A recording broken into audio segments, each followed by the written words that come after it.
రాముని చరితమును తెలిపెదమమ్మ ఘనశీలవతి సీత కథ వినుడోయమ్మ.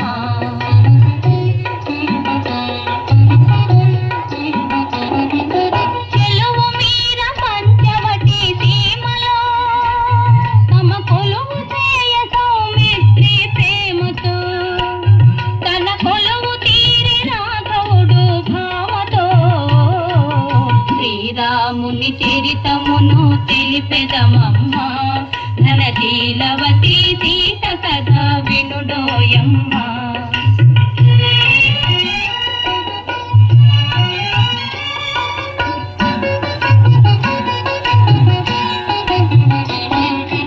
రాముగని ప్రేమగుని రావణు చెల్లి ముక్కు చెవులు కోసి సౌమిత్రి రాగిల్లి రావణు నా మాట విని పంతము పూని మైథిలిని కొనిపోయే మాయలు కన్ని శ్రీరాముని చరితమును తెలిపెదమమ్మ